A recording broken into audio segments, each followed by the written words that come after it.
मिट्टी सूखी गई, खेत भी खलियान भी बंजर हो गए। गर्मी का मई का महीना था, तेज गर्मी, सब धूप से तप रहा था, गला प्यास से सूखने लगा। उस समय हालत क्या होगी?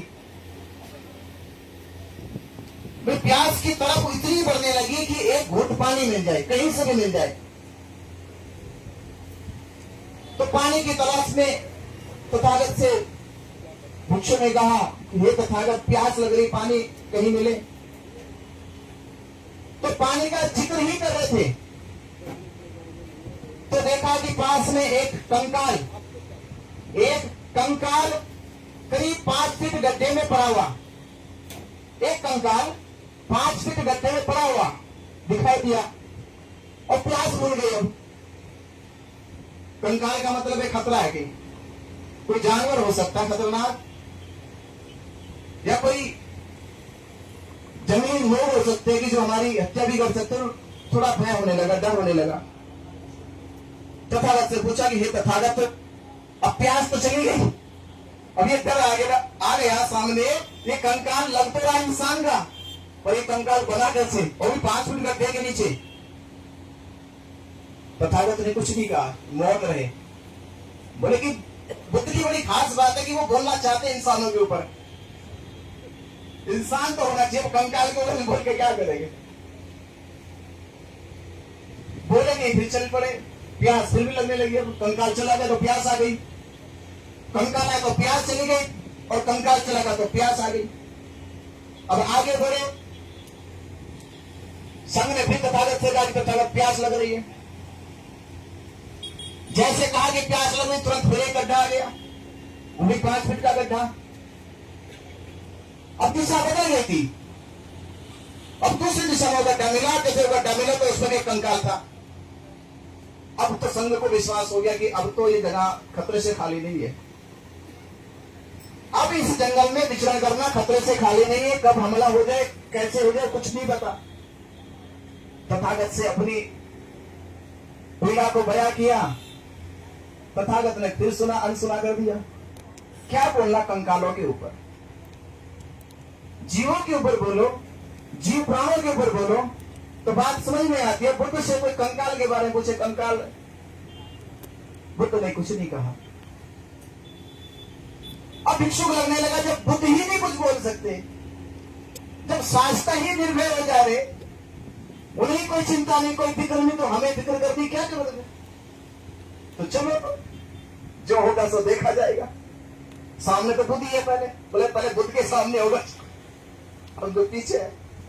और जो सीनियर भिक्षु है, तो जो लीड कर रहे हैं, उनको देखो पहले, हम तो बेफिक्र है क्योंकि पीछे है।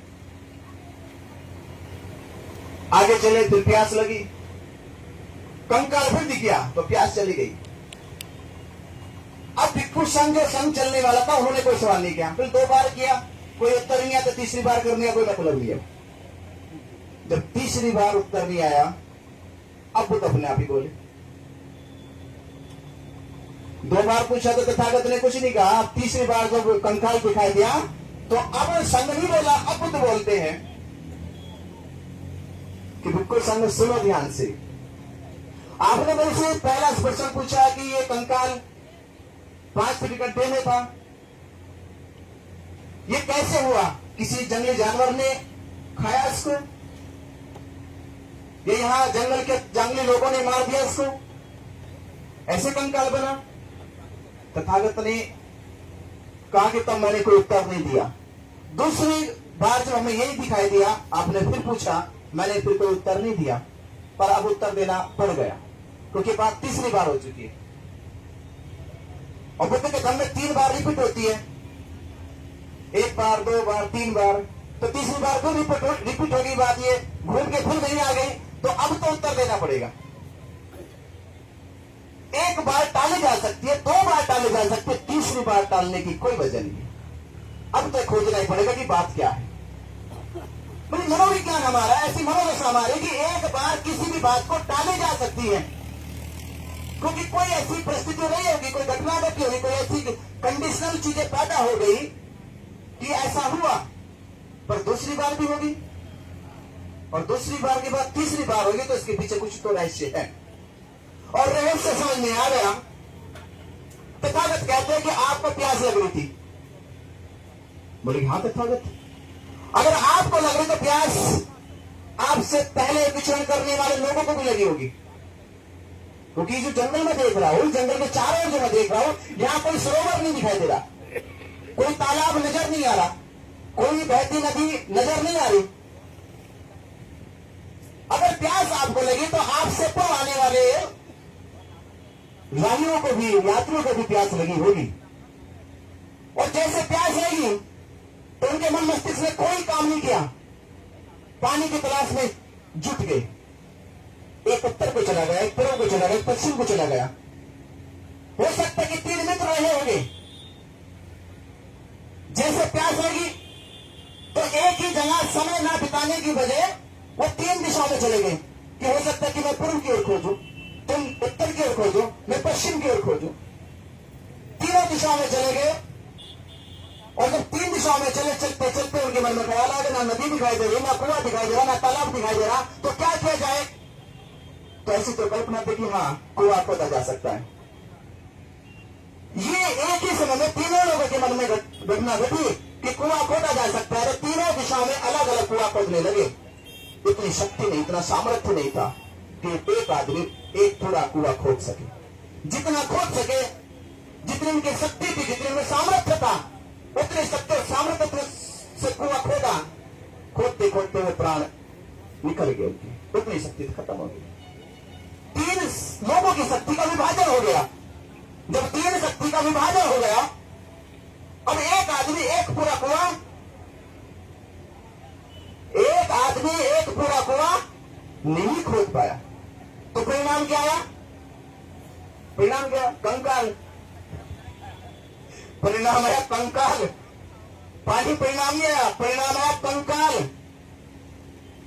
तथागत कहते हैं कि यह गलती दोबारा से ना हो जाए। अगर तीनों लोग एक ही दिशा में लगकर कुआं खोदने का प्रयास करते तो निश्चित ही कंकाल ना होता, परिणाम पानी होता और तीनों लोग बच जाते। तीनों लोग बच जाते। तो आज हमें लगता है हमारी एक कहानी दिमाग में ऑटोमेटिक वो सोचा भी नहीं, कहानी दिमाग में आ गई कि स्थिति कभी कभी इतनी नाजुक भी हो जाती है कि जो काम हो सकता था वो इसलिए नहीं हुआ कि हमारी दिशाएं, मनोदशाएं बदल गई। अगर शायद जो मैं कह रहा था कि हमारे सबकी मनोदशा एक है, एक ही उद्देश्य लेकर बैठे कि बेटी प्रद होना चाहिए, महाबोधि महाविहार मुक्त होना चाहिए, तो सबके सब लोग एक ही दिशा में प्रयास करें तो निश्चित ही हमें यह सफलता मिल जाएगी। अगर हम ऐसा नहीं कर पाए तो वो हमारा हाल क्या होगा? अब देख लो, तो कंकाल बनना है तो हो जाओ अलग अलग। अगर कंकाल देखना चाहते हो एक्सरे में अपने आप को, तो अलग अलग हो जाओ, और देखना चाहते हो कि महाबोधि महाविहार मुक्त हो जाए तो एक हो जाओ।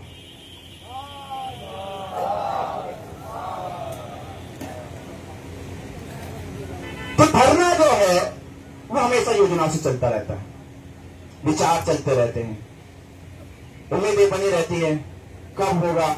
हम एक ख्वाब लेकर आए, एक सपना लेकर आए हैं। और मुझे फिर एक कहानी और याद आती है। जब मौन की बात आ गई, जानकारी की बात आ गई,